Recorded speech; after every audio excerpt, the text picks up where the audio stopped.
दादा, आज मोदींची सभा होती पिंपळगावमध्ये, मात्र त्या सभेआधीच कांदा उत्पादक शेतकऱ्यांना नोटिसा बजावण्यात आल्या। संघटनेच्या नेत्यांना खरं तर पोलिसांनी स्थानबद्ध केलं होतं। सभेच्या वेळी देखील एका युवकाने त्या ठिकाणी घोषणाबाजी केली की कांद्यावर बोला।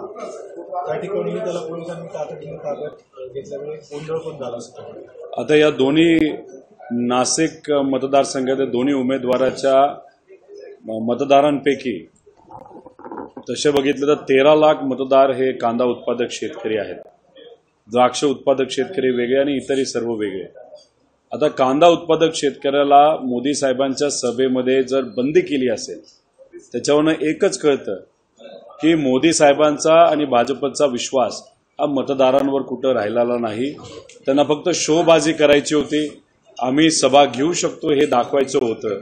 आणि त्या सभेमध्ये आम्हाला जे कळले, धुळ्यावरनं लोक आणली गेली होती, नगरवरनं लोक आणली गेली होती आणि काही भागातून म्हणजे खालचा जो नाशिकचा भाग आहे तिथून ती लोक आणली होती।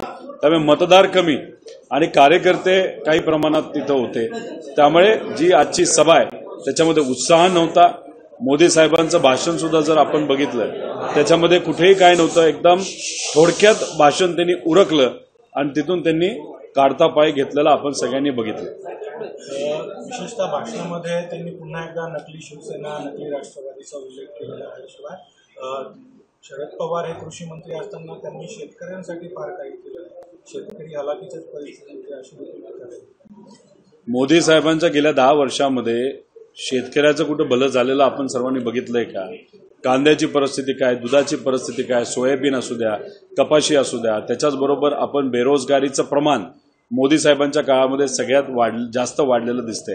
महिला सुरक्षिततेचा जो पण प्रश्न आपल्या या देशामध्ये मोठ्या प्रमाणात वाढत चाललेला आहे। त्यामुळे मोदी साहेबांनी ज्या गोष्टी 2014 मध्ये सांगितल्या त्यातली एक सुद्धा गोष्ट त्यांनी पूर्ण केली नाही। फक्त ठराविक मोठे व्यावसायिक मोठे केले, बाकी सामान्य लोकांची अडचणच त्यांनी त्या ठिकाणी केली। आणि मोदी साहेबांनी काय केलं शेतकऱ्याला हे खरं तर त्यांनी सांगायला पाहिजे होतं। उगाचच पवार साहेबांवर, उद्धव ठाकरे साहेबांवर बोलण्यापेक्षा ते सुद्धा नकली, आता नकली आणि असली हे जर बघायचं असेल तर 4 तारखेनंतरच आपल्याला कळेल की नकली कोण आणि असली कोण। असली लोक जे आहेत ते मतदार आहेत, ते असली लोकांच्या पाठीमागे। त्यामुळे महाविकास आघाडीलाच यश महाराष्ट्रामध्ये आणि इंडिया आघाडीला या देशामध्ये मिळत असताना आपल्या सगळ्यांना बघायला मिळालं। पंतप्रधानांनी भाषणात असं म्हटलंय की काँग्रेस किंवा इंडीचा इतका दयनीय पराभव होईल की त्यांना विरोधी पक्षासाठी लागणाऱ्या जागा सुद्धा मिळणार नाही। त्यामुळं शरद पवारांसारख्या नेत्याने प्रादेशिक पक्षांनी सगळ्यांनी काँग्रेसमध्ये विलीन व्हावं असं नाही, मोदी साहेबांना हे बोलावं लागतंय। त्याच्यावरूनच कुठे ते कळतंय की त्यांच्या मनामध्येच भीती आहे की भाजप आणि मित्रपक्षाची अतिशय वाईट परिस्थिती या इलेक्शनमध्ये तिथं होणार आहे।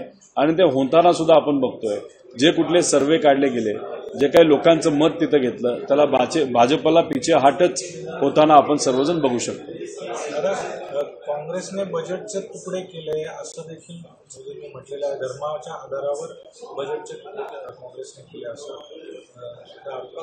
त्यांना त्या बाबतीत काय म्हणायचं होतं हे मला तरी माहित नाही।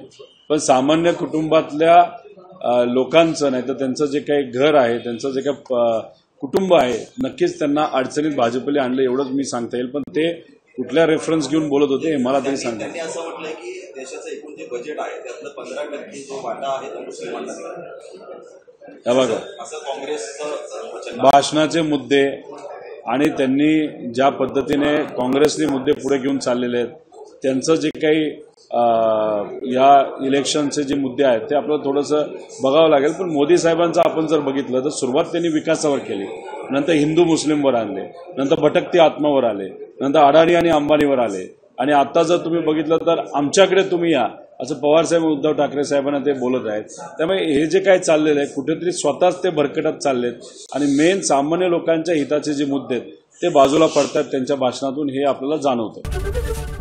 एबीपी माझा, उघडा डोळे बघा नीट।